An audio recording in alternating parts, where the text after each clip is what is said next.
घटना लगभग 4-4.5 साल की पहले की है। दोपहर का वक्त था।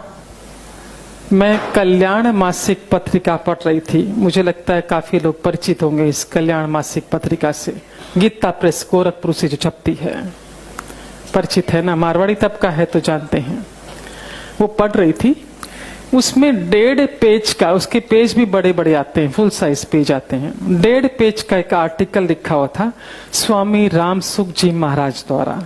परिचित होंगे स्वामी जी के नाम से भी आप लोग, है ना। उनका लिखा हुआ आर्टिकल था 1.5 पेज का।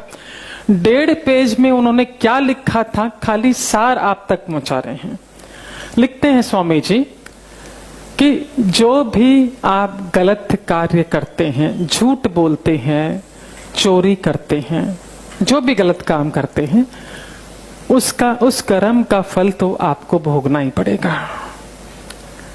लेकिन यदि आप पीठ पीछे दूसरों की निंदा करते हैं, बुराई करते हैं, चुगली करते हैं, तो जिसकी चुगली, जिसकी बुराई आप कर रहे हैं, उसके कर्म आपको भोगने पड़ते हैं। मत करो चुगली, निंदा, बुराई पीठ पीछे।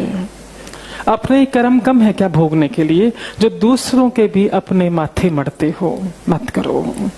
और अंडरलाइन के साथ लिखा था, ये रब कर दो, देख, कि मात, पिता, गुरु और संत। अंडरलाइन मालूम है किसको बोलते? मोटे अक्षर अंडरलाइन, इसलिए कि ध्यान आकर्षित हो, हम उस पर फोकस कर सके। लिखा था कि माता, पिता, गुरु और संत, इनकी तो गलती से भी बुराई ना करें। पता नहीं चुकाने के लिए कितने जन्म लेने पड़ेंगे, और मनुष्य जन्म दोबारा नहीं मिलने वाला। पता नहीं कीड़े मकोड़े जानवर किस योनि में जाओगे और उन कर्मों को भोगोगे। तो निंदा, चुगली, बुराई ना करें। 1.5 पेज का आर्टिकल सिर्फ इसी पर था। हमने उसे पढ़ा, पर समहाउ इतना गौर नहीं किया, इतना ध्यान नहीं गया हमारा। और प्रकृति की व्यवस्था देखिए, नारायण की व्यवस्था देखिए। ठीक दूसरे दिन की बात, हमारा मुंबई गोरेगांव गोकुल धाम में सेंटर चलता है सुबह 11 से एक नियमित, जहां एक्यूप्रेशर, रेकी, अन्य अल्टरनेटिव हीलिंग थेरेपी के माध्यम से रोगियों को ठीक किया जाता है। दूसरे दिन की बात, 11 बजे सेंटर खुलता है। 10:55 हम सेंटर की ओर आगे बढ़ रहे थे कि पीछे से मेरा पल्ला मुझे किसी ने खींचता हुआ महसूस हुआ कि कोई पकड़ रहा है। मुड़कर देखा तो अंदाजन 35 साल की महिला है ना, और मुझसे बोली कि मेरे घुटनों में बहुत दर्द रहता है, तो डॉक्टर ने ऑपरेशन करने के लिए कहा है, पर ऑपरेशन अभी हम करवा नहीं सकते क्योंकि बच्चों की परीक्षाएं हैं, 2 महीने बाद करवाएंगे, बहुत कष्ट है। तो मेरा मन ये बोलता है कि यदि आप हाथ लगा देंगे तो ठीक हो जाएगा। हमने कहा हमारे हाथ लगाने से ठीक नहीं होगा, आप आके एक्यूप्रेशर ले लीजिए। बोले 4-5 दिनों से करवा रही हूं पर मुझे फर्क नहीं मिला, मेरा बहुत मन, आप खाली छू दीजिए, ठीक हो जाएगा। वो जिस तरह से बोल रही थी, हमने कन्विंस करना चाहा कि भाई हमारे हाथ लगाने से नहीं होगा, पर जो जिस भाव से वो बोलती जा रही थी, लिटरली गिड़गिड़ा रही थी, हमने कहा ठीक है तुम कैबिन में आ जाओ। हमारी एक्यूप्रेशर की टीम अलग है, हम खाली काउंसलिंग करते हैं। कैबिन में बुलाया, हमने उन्हें एक्यूप्रेशर देना शुरू किया। और एक्यूप्रेशर पॉइंट जो होते हैं बहुत अधिक पेनफुल होते हैं, तो जब पेशेंट को हम लोग देते थोड़ी बातों में व्यस्त कर देते हैं ताकि उसका ध्यान डाइवर्ट हो जाए, हम ट्रीटमेंट दे सकें। और सहज ही हमने उससे पूछा कि बहुत अधिक दर्द किस वक्त होता है, चलने में, बैठने में, उठने में किस वक्त अधिक पेन होता है। उसका कहना था कि सुबह किचन में हम काम करते हैं 2.5-3 घंटा, उसके बाद जब जाकर बैठती हूँ तो बैठा नहीं जाता है, टीस मारता है, ये शब्द उसके, बहुत दर्द करता है। तो शरीर से भारी थी। हमने उससे कहा तुम 2.5-3 घंटे लगातार खड़ी रहती हो, एक सत्र, तो अच्छे अच्छे व्यक्तियों के दर्द होगा, तुम्हारा तो वजन भी अधिक है, तो 15-20 मिनट काम करो, फिर 5-7 मिनट बैठो, वापस काम करो, ताकि घुटनों को आराम मिले, सारा वजन तुम्हारा उस पर पड़ता है। बोला कैसे बैठ सकती हूँ सुबह के वक्त, पानी भी उसी वक्त आता है, बच्चों का भी टिफिन होता है, इनका भी टिफिन होता है, अकेले मुझे सारा काम करना पड़ता है। और साथ ही साथ सासू माँ के बारे में बोलना शुरू कर दिया। घर में सासू माँ भी पर मुझे बिल्कुल भी हेल्प नहीं करती, और सासू पुराण चालू कर दिया। समझा? सासू पुराण किसको बोलते? समझा क्या? समझा? हाँ हाँ, सासू ऐसी है वैसी चालू कर दिया। हमने कहा कि उसने अपने जमाने में बहुत काम कर लिया, अभी हमारा समय काम करने का है ना, उनका बुढ़ापा है, उनको आराम करना चाहिए। तो बोले क्या का बुढ़ापा, जब खुद की बेटी आती 3-3 घंटे चौके में बैठी रहती, ये बनाऊं वो बनाऊं वो बनाऊं, और मुझे एक सब्जी काट के भी नहीं देती ऐसा। और बोलना शुरू था सासू माँ के बारे में, और एक का एक क्लिक हो गया कि कल तो हमने स्वामी जी के उसमें सुना है, पढ़ा है कि निंदा नहीं करनी चाहिए, और ये तो माता जी की, सासू माँ की निंदा कर रही है, तो कहीं ऐसा तो नहीं उनके कर्म भोग रही हो। सहज ही भाव आया, मन में आया कि एक्सपेरिमेंट करके देखते हैं। हमने उससे कहा कि हम एक शर्त पर तुम्हारा इलाज करेंगे, क्योंकि बातों बातों वो मुझे बोल चुकी थी कि दिन भर सासू माँ से मैं इतनी परेशान रहती हूँ, क्योंकि वो कुछ काम नहीं करती। रात को जब ये आते हैं उनके बेटे को बहुत सुनाती, तुम्हारी माँ ऐसी, तुम्हारी माँ ऐसी, तुम्हारी माँ ऐसी है। दिन भर में जो माँ करती है उसको सारी निंदा रात को हस्बैंड के सामने। हमने उससे कहा कि एक शर्त पर तुम्हारा इलाज हम खुद करेंगे कि तुम्हें सासू माँ की निंदा बंद करनी होगी और उनकी बड़ाई करनी होगी। बोली बड़ाई हमसे नहीं होगी, क्लियर बोल दिया है ना, निंदा भी सोचना पड़ेगा। मैंने कहा फिर हम इलाज नहीं करने वाले, क्योंकि हमको तो एक्सपेरिमेंट करना था। बोले ठीक है, निंदा नहीं करेंगे, पर बड़ाई हमसे नहीं होगी, क्लियर बोल दिया।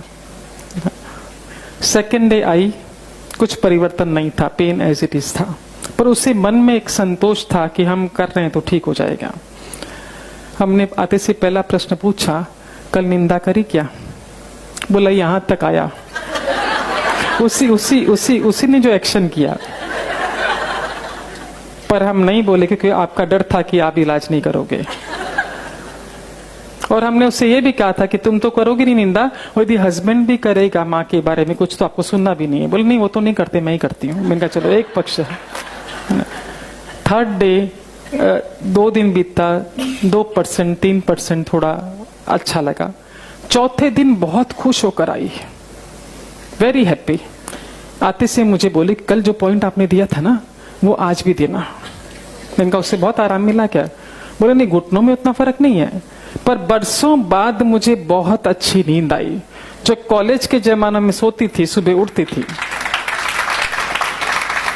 और कई समय से मैं साउंड स्लीप नहीं सोई हूं। मेरे को बहुत पड़ी, मैं 10 बजे बिस्तर पड़ी, से 6 बजे उठी, मुझे बहुत अच्छा लग रहा, नींद बहुत अच्छी हुई। तो जो पॉइंट आपने कल दिया था आज भी देना। हमने कहा 4 दिन से वही दे रहे हैं आपको, है ना, पॉइंट वही है, पर हो सकता है तुमने अपनी दिनचर्या में कोई परिवर्तन किया हो तो बताओ, उसका असर होगा कि नींद तुमको अच्छी आई है। उसने चीजें बताई दिन भर में क्या किया। उसमें से एक चीज हमने पकड़ी, वो ये कि उसने कहा कि रात को हमने खाने में कैरी की लुंजी बनाई थी। लुंजी मालूम है क्या मारवाड़ी, है ना? हाँ। और पति को और बच्चों को लुंजी बहुत अच्छी लगी, खाते खाते बहुत बड़ाई कर रहे थे। तो मेरे मुंह से सहज निकला कि मेरे पीहर में तो लुंजी बनती नहीं है, ये रेसिपी तो माँ की है, माँ जी की है ना। उनसे सीख के मैंने बनाया। माँ जी टेबल पर ही थी, बड़ी खुश हुई। मैंने उनसे कहा देखो वो उसकी आत्मा को खुश किया ना, वो वाइब्रेशन से आपको नींद अच्छी आई। अब चूंकि थोड़ा उसे अच्छा महसूस हो रहा था तो मुझसे बोली अभी आप जो बोलोगे वो करने को तैयार हूं, बस मुझे ठीक कर दो। हमने कहा सासू माँ की बड़ाई कर दो। बोला करेंगे क्योंकि स्वाद आ गया था स्वस्थता का, है ना। उसने लिया लगभग 14 दिन पूरी तरह ठीक होने में, है ना। इस बीच उसका डॉक्टर के साथ भी अपॉइंटमेंट था, क्योंकि ट्रीटमेंट तो चल ही रहा था डॉक्टर के साथ। वो मिलने के लिए भी गई थी। डॉक्टर ने रिपोर्ट्स देखी और कमरे में चलते हुए उसे आते हुए देखा। डॉक्टर ने क्या कहा पता है? कि तुम्हारी रिपोर्ट्स कहती है कि तुम्हें ऑपरेशन की जरूरत है, पर तुम्हारी चाल बता रही की जरूरत नहीं है। यदि दर्द नहीं है तो ऑपरेशन की जरूरत नहीं है, अभी रुकते हैं, जब बहुत पेन होगा तब देखेंगे, फिलहाल नहीं करना है। तो जो थेरेपी तुम कर रही हो कंटिन्यू रखो। ये डॉक्टर के शब्द थे, है ना? हाँ, तो मैं मुझे आके बोली उसने ऐसा बोला है, मैंने कहा, उसने कहा निंदा चुगली मत करो। ये ऐसा पेशेंट था कि ये ठीक होने के बाद उसके हस्बैंड हमें धन्यवाद करने आए। ऐसा बहुत कम होता है कि ठीक होने के बाद वो लोग धन्यवाद करके जाए। 50 को ठीक करते तो मुश्किल से 2 जन आके धन्यवाद करते हैं। इसके हस्बैंड मिलने के लिए आए, बहुत धन्यवाद किया कि हम लोअर मिडिल क्लास हैं, ऑपरेशन का इतना खर्चा लगता, ये ठीक हो गई, बच गया, नॉर्मल है। मतलब सबसे बड़ी बात ये ठीक हुई, इसकी तो खुशी है ही मुझे। घर का माहौल बदल गया, मेरी माँ का मान सम्मान करने लगी। जो बोला मैं भीतर से घुटता था कि किसकी सुनूं, माँ की सुनूं कि इसकी सुनूं, सारे दिन अपसेट रहता। घर का वातावरण बदल गया। और सबसे बड़ी बात उस महिला ने ये शेयर की कि नौकरी पेशा हस्बैंड है, एक पगार लिमिटेड मिलती है, और 26-27 तारीख के बाद पगार आती है 2 तारीख को हाथ में। जो अंतिम 3-4 दिन होते बहुत मुश्किल से करते हैं, क्योंकि पैसे होते नहीं है ड्रॉर में, खत्म हो चुके होते हैं।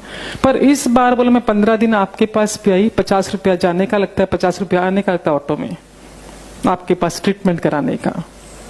उसके बावजूद भी ड्रॉर में 2000 रुपये बचे पड़े हैं।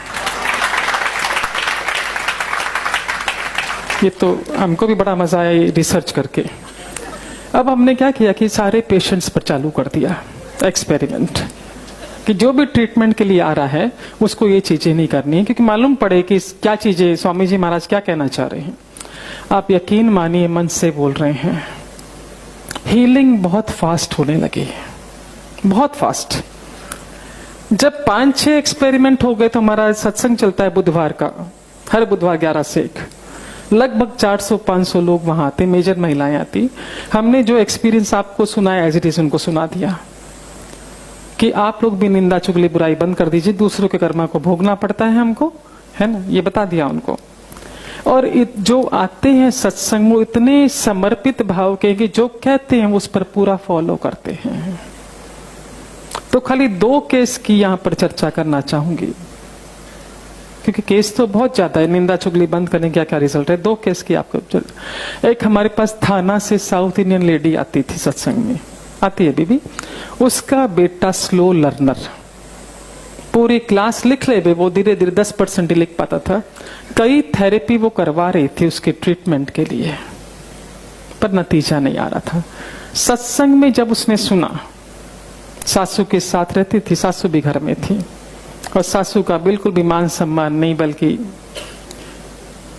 उसने जात सत्संग में जब सबका एक्सपेरिमेंट सुना, घर गई, सासू माँ से माफी मांगी कि मैंने आज तक जो गलत व्यवहार आपके साथ किया है वो अब से नहीं करूंगी, माफ कर दीजिए। और सासू माँ को मान सम्मान देना शुरू किया। वो लेडी आकर कहती है, जो लड़का मुश्किल से 35% आता था, आज की तारीख में ही वो ला रहा है 90%।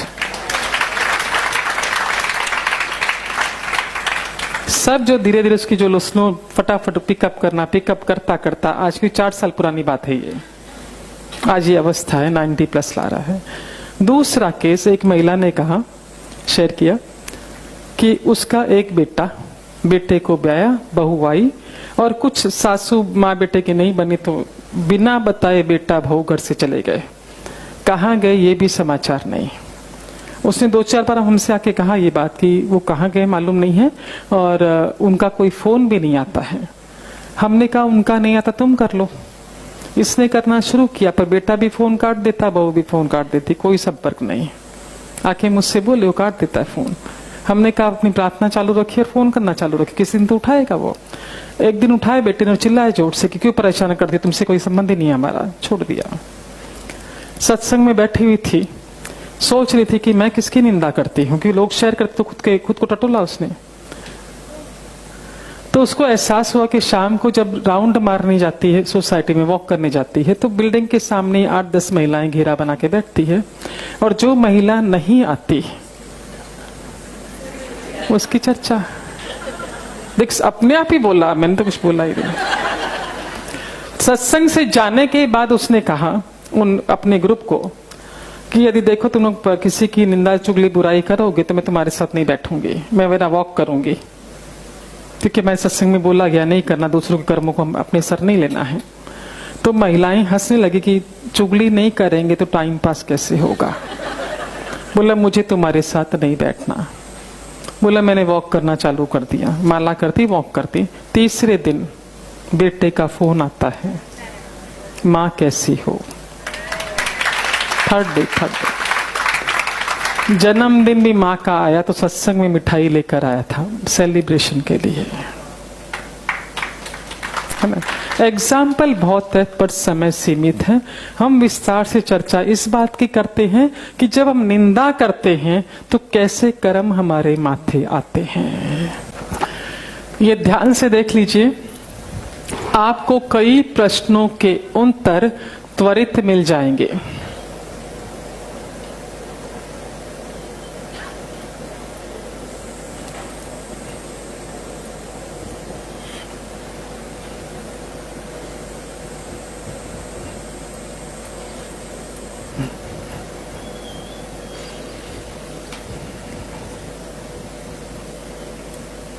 दोनों पेन रेडी रखना। हाँ, ये ए, ये बी और ये सी।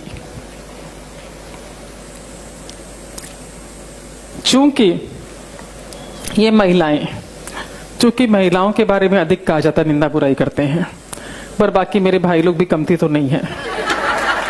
हाँ, पर लेते हैं यहाँ पर भाई बहनों को, है ना। हाँ, स्वामी जी महाराज के अनुसार, स्वामी जी यानी कौन, रामसुख जी महाराज के अनुसार और नारायण शास्त्र के अनुसार, हम सब अपने कर्मों की टोकरी अपने सर लिए घूमते हैं। दोनों दे दो, है ना। हाँ, जब हम अच्छे कर्म करते हैं वो टोकरी में जमा होते जाते हैं।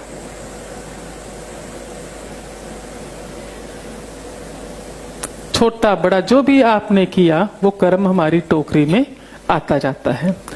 जब गलत कर्म करते हैं ये भी हमारी टोकरी में जमा होता जाता है।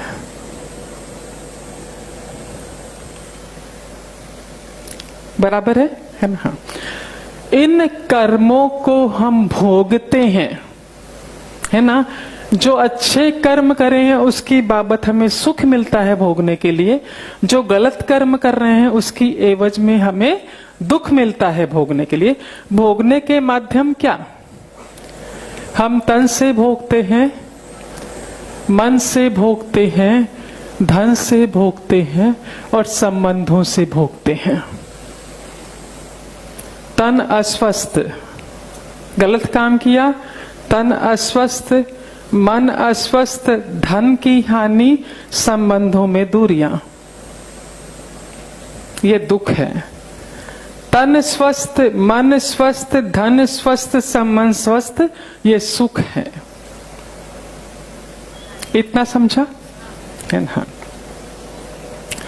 अब ये तीन करीबी सहेलियां, हम सहेलियां कह रहे हैं पर भाइयों को ये महसूस करना तीन करीबी मित्र, है ना। हाँ, अब एक दिन, करीबी बहुत फास्ट फ्रेंड्स हैं। एक दिन की बात, ये सी जो है शहर के बाहर गई हुई थी। अब ये दो सहेलियां आपस में मिली, ये तो है नहीं, है ना। ए ने इसकी बाबत चुगली करने शुरू करी। जो ही करना शुरू किया कनेक्शन जुड़ जाता है। ये कहां पर भी हो, चाहे 7 समुंदर पार हो, कनेक्शन जुड़ जाता है। बुराई शुरू की, ये जो कर्म इसे भोगने पड़ते, ये कर्म चले गए इसके खाते में। कनेक्शन जुड़ा, ये तो खाते में ट्रांसफर होना शुरू हो जाता है। अब ध्यान से सुनो, जो कर्म इसने गलत किया था उसकी एवज में शायद सिर्फ तन का रोग भोगना पड़ता, उसकी एवज में इससे सिर्फ तन का रोग भोगना पड़ता। पर जब ये आपके खाते में आया तो ये इंटरेस्ट के साथ, ब्याज के साथ आपको भोगना पड़ेगा। तन भी अस्वस्थ होगा, मन भी अस्वस्थ होगा, धन भी अस्वस्थ होगा, संबंध भी अस्वस्थ होंगे। बराबर। ये बुराई कर रहा है और ये सुन रही है ना। अब इस पे डिपेंड करता है कि कितना रस लेके ये सुन रही है ना। इसको दोनों खाते का भोगना पड़ता है, इसका भी इसका भी। क्यों? सुनो, देखो, सुनो तो सही, है ना। जब इसकी बुराई कर रही है, मन में भाव आता है तू कौन सी कमती है, इसके खाते का इसमें गया, है ना। और जब सुनते सुनते हम भी बोलना चालू करते हैं, हाँ ये ऐसी है, मेरा भी अनुभव ये ऐसी ही है, वापस इसके खाते का यहाँ ट्रांसफर। दोनों का भोगना पड़ता है, तो सुनना भी नहीं है। अब आगे सुनिए, कई बार हम ऐसा कहते हैं कि जो इसके बारे में बोल रहे हो सच तो बोल रहे हैं। निंदा किसे कहते हैं? आप चाहे सच बोल रहे हैं, पर आपकी हिम्मत है क्या वही शब्दों के इसके सामने बोलने की? नहीं है, मतलब आप निंदा कर रहे हैं। चाहे सच बोल रहे हैं, पर वो आपकी हिम्मत इसके सामने बोलने की नहीं है, मतलब आप निंदा कर रहे हैं। और हमारा मनुष्य का स्वभाव है कि बड़ाई करते तो बड़ा चढ़ाकर, बुराई करते तो बड़ा चढ़ाकर, है ना। जो ही आपने अपनी ओर से जोड़कर बुराई की, आपके खाते का जो पुण्य, जो सुख आप भोगते हैं, वो इसके खाते में ट्रांसफर।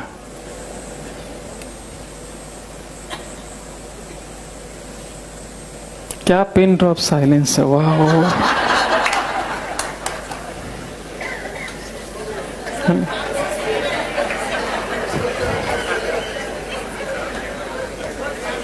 आप लोग तो देखो मजाक कर रहे हो, नीचे लोग बोल रहे हो अभी से निंदा नहीं करेंगे। हम में से कई लोग ऐसे हो, कई बार हमारे मन में थॉट आता है ना कि कईयों को हम देखते हैं कि बहुत गलत काम कर रहे हैं, उसके बावजूद सुख भोग रहे हैं। कई लोग हमारे जीवन में ऐसे हैं जो हम आंखों से देखते हैं कि बहुत गलत काम कर रहे हैं, फिर भी सुखी हैं। पर कभी गौर किया, जो व्यक्ति गलत काम करता है उसकी चर्चा कितने लोग कर लेते हैं?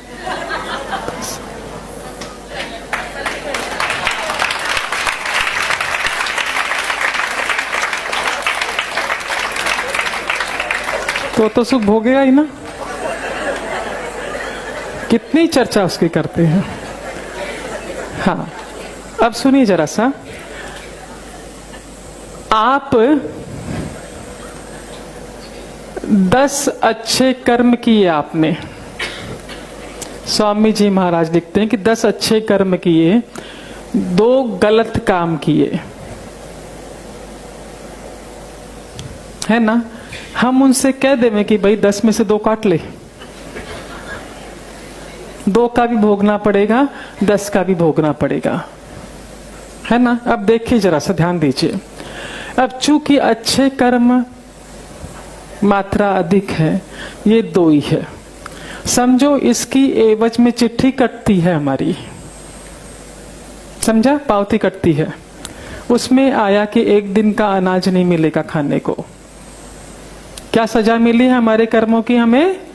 कि 1 दिन अनाज खाने को नहीं मिलेगा, चिट्ठी फट गई।